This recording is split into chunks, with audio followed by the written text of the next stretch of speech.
Asal-muasal Kampung Kerinci di Kuala Lumpur, Malaysia, bermula dari Haji Abdullah bin Ahmad, pada abad ke-19. Berdasarkan sejarah, Haji Abdullah bin Ahmad termasuk orang Kerinci yang pertama merantau ke negara Malaysia, pada abad ke-19.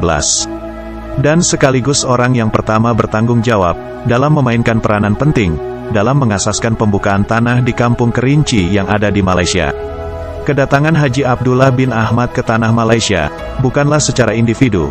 Beliau datang dengan membawa istrinya, yang bernama Hajah Fatimah serta membawa beberapa orang ahli keluarga beliau, yang masih tinggal sekampung di tempat asal mereka yaitu, Desa Tanjung Tanah, Kerinci, Jambi. Pada awalnya sebelum datang ke tanah Malaysia, Haji Abdullah bin Ahmad terpaksa menghadapi kehidupan yang susah di kampung asalnya. Yang mana kesusahan yang dialami di kampung asalnya telah mendorong beliau bersama istrinya untuk datang berhijrah ke tanah Malaysia. Tujuan utama kedatangan beliau ke tanah Malaysia adalah untuk mengubah nasib yang dialaminya. Manakala faktor lain di waktu itu yang turut menjadi pendorong utama pada ketika itu ialah beliau ingin mengumpulkan uang untuk menunaikan ibadah haji di Mekah. Haji Abdullah bin Ahmad yang berasal dari Desa Tanjung Tanah telah menjadi perintis kepada proses petempatan orang Kerinci di Malaysia, yaitu di Kampung Kerinci yang ada di Kuala Lumpur, Malaysia.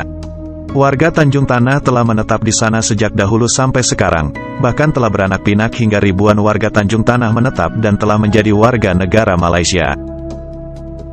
Kiprah orang Kerinci sangatlah luar biasa pada saat itu, dalam membuka suatu kawasan. Pembukaan kawasan di Malaysia bukan cuma Haji Abdullah bin Ahmad saja di masa abad ke-19 tersebut. Di waktu yang sama, ada lagi orang Kerinci yang membuka kawasan lain, yaitu Abdullah Hukum yang berasal dari Desa Sungai Abu, Kerinci, Jambi. Abdullah Hukum waktu itu membuka kawasan lain di Malaysia, yaitu Sungai Putih atau juga disebut Kampung Abdullah Hukum. Orang Kerinci juga sangat berpengaruh di Malaysia pada abad ke-19, yang mana orang Kerinci juga ikut serta menyumbang untuk pembangunan negara Malaysia di kala itu. Jasa-jasa orang Kerinci tak bisa dilupakan.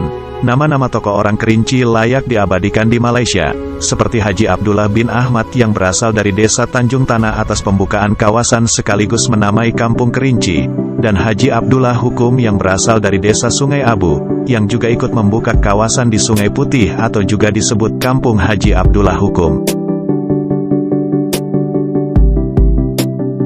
Itulah secara singkat sejarah orang Kerinci di Malaysia pada abad ke-19.